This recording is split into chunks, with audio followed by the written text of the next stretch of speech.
later. Maybe since I called in a Tiger, or you know what? How about you explain a bit quick for the vehicles, how they function with the armor, the engine damage. We saw the T-34 get engine damage, but I'll let you explain a bit more in detail. Yeah, sure. So now vehicles very much similar to COH1. You've got the front armor and the rear armor. Just give me a second. We'll I'll back off like that. Yeah. Okay, go ahead. So it's got T-34. I would say it's more similar to maybe an M8 core HP and a bit more damage. It's not really a Sherman. You know, just for comparison's sake, really. It's a lot faster than a Sherman is, for example. But it's sort of like the mainstay of the Soviet army. With the T-34, what you want to do is actually flank tanks. You don't actually want to engage frontally on with the T-34 because it hasn't got good penetration values, so it won't penetrate the front of many vehicles. I mean, it has a very hard time penetrating P4s, Panzer IV, sorry, from the front, or the Panther, or the Tiger even. So, I mean, that's ideally what you want to do, because the reason why you want to flank is because the armor on the back of the tank is a lot weaker. Now, I know a lot of people will mention that, this game's dumbed down because it doesn't have side armor, but COH1 didn't have side armor either. What happens is actually the tank is actually cut in half at a certain point. So I'm not sure, it differs from tank to tank. Actual line might be further back on certain tanks than it is on others. So when you get shots in the sides, you're either hitting the front or the rear. That's something to be aware of. You try and get all your shots in the actual rear of the tank, so then you get the most potential for damage. So yeah. So once the engine is damaged, we saw earlier with a Panzerfaust, it's a good idea to take advantage of that. So what for maybe new players, what flanking means is basically you want to go attack from the side or behind and not directly from the front. So you take advantage from the weaker armor, and you can do that. Well, I'll just bring in a grenadier again. So what you want to do is maybe sometimes before attacking with your tanks is just scout in front with your infantry. So I'll go into more detail about battle tactics. That died pretty quick. Oh right. So bring one of your bring one of your T-34s near the middle point. Yeah. So you maybe want to attack forward with your infantries and then with your tanks, so you don't get your tanks into a dangerous position where they can get Panzerfaust like this or AT grenade. AT grenade, like we explained later, is the same thing on the Soviet side. So right now with the Panzerfaust, I was able to damage its engine. So you can see now that's as fast as the tank is going to move. So that's a good time for me to go in front with my Tiger. And since it's going to be a lot faster because that vehicle is damaged, you can go on it and try to and get it from the side to get more damage. Alright, so I threw an 18-8 on that Tiger, but the grenade bounced, and that's because the armor on the Tiger is actually really high. 18-8s and Panzerfausts as well, they have a chance to bounce on the heavier tanks because they've got higher armor rating. And because of that, you can't always disable the engine on the tank. So I'm going to try again. There you go. So at that time it worked.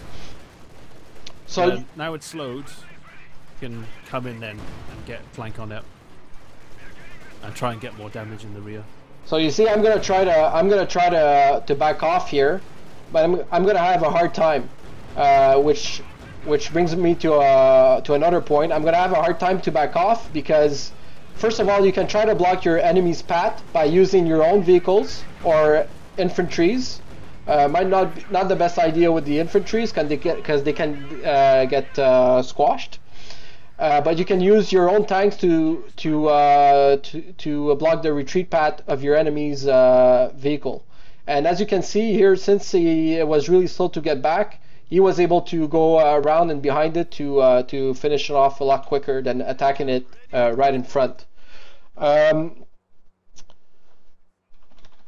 Another thing, well, I'll talk about the RAM ability on tomorrow probably. Maybe we can talk quick about different terminology we use in the game. IPK, I'll let you start with maybe like flanking, capping, early, mid, late game. Yeah, sure. So flanking is always used commonly. Basically, it just means to attack something from its sides. So as you saw earlier, the machine gun has an arc of fire. Ideally, you don't want to engage the machine gun in that arc of fire. What you do is you try and position your units so that they can maneuver themselves and the arc, and then attack the machine gun from the sides, which forces the machine gun to unpack and then, you know, reposition itself, or hopefully retreat as well, or even, you know, you might have enough time to actually kill it. So maybe that's flanking. Yeah. Maybe we can just show. I'll let you continue with the terminology afterwards. Maybe we can just show a quick flanking on an MG. I got one set up at the cutoff point. You know where we were earlier. Oh yeah, sure. I'll do that now. Hang on. Do you have Molotovs, right? Yeah, I've got Molotovs. So IPK here will show you a good way to attack an MG position. In the meantime, I'll explain a bit of the commanders and the command points. So during the game, when you fight, you'll get experience for your units, as we said, for veterancy. You also get experience for command points. So that will go up during time, and it will give you the ability to use different abilities from commanders. The commanders, you choose them before the game. You choose 3 commanders, then you select which one of the 3 you want to use during the game, and as the game progresses, you'll unlock those different abilities. So obviously the first ones are probably not as powerful as the later ones. So now you can see that he's attacking my MG from 2 sides, even 3 sides. So this is how you wanna do it. So he came up from the front. Yes, this squad might get suppressed, but he knows he has another squad coming from the side to finish it off. So he didn't even get any that much damage from the machine gun. Any question, guys?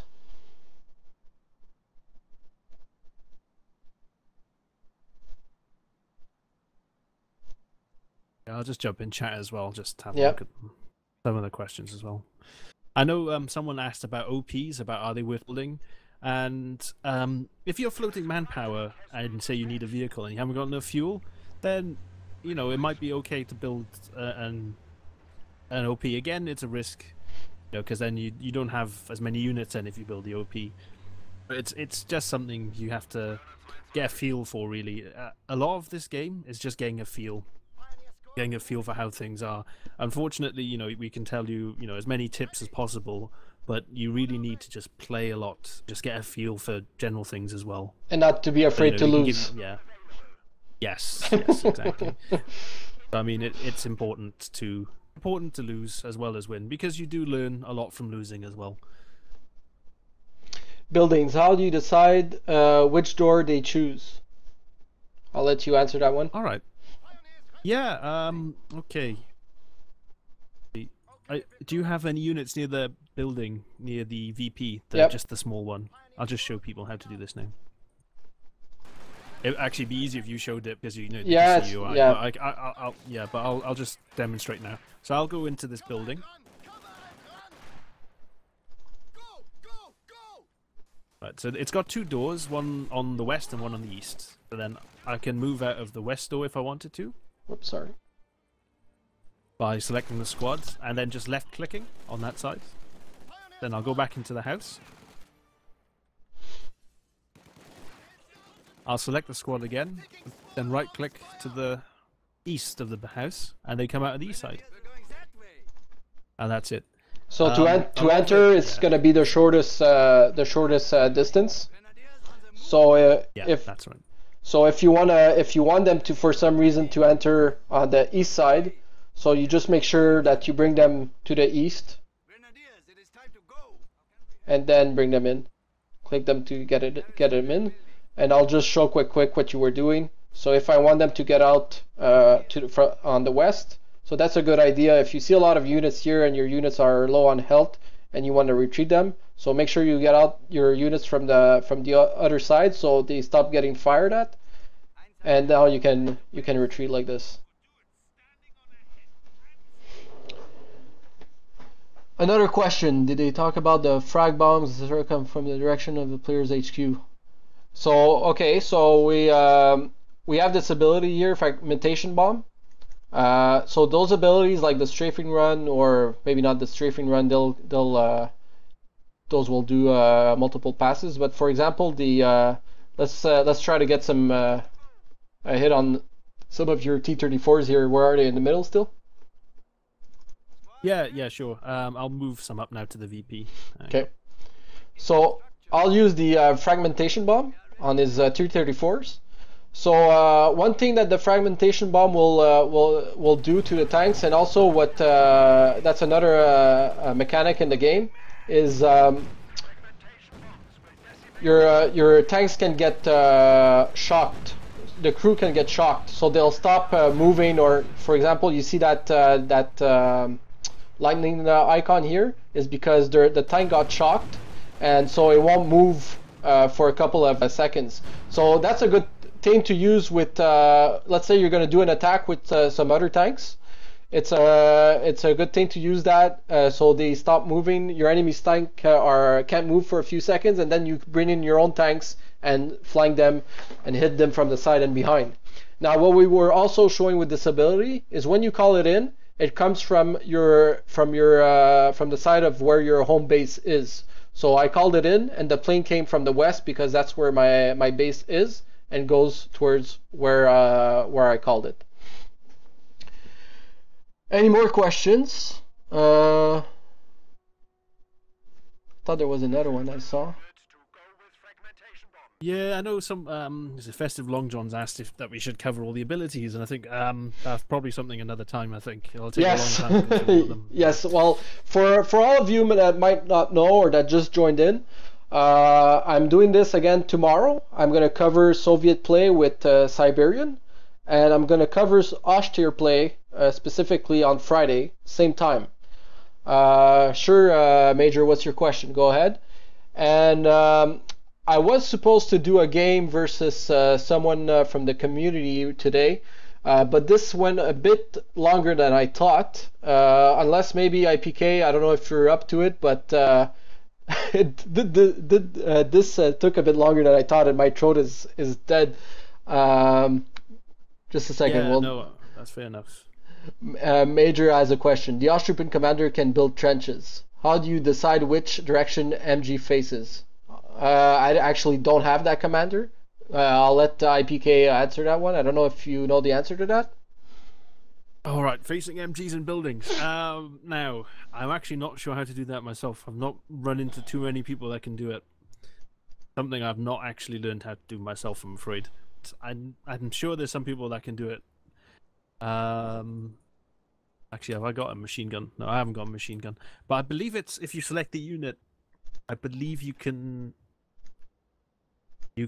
drag select it. I'm not 100% certain. I'm really sorry about that, guys. But yeah, well, me neither. I'm not 100% sure how if how you can manage that.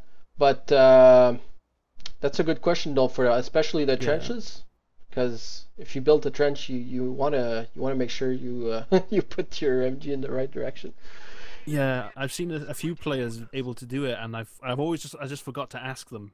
Or sometimes I have asked them, and then they've not said anything, you know. But yeah, that's something I should I'll try and look into, and maybe I can get it to you for tomorrow's episode. Maybe. Yeah, that's what I was gonna say. Yeah, I'll check it out for tomorrow, and we'll get back to you with the answer tomorrow.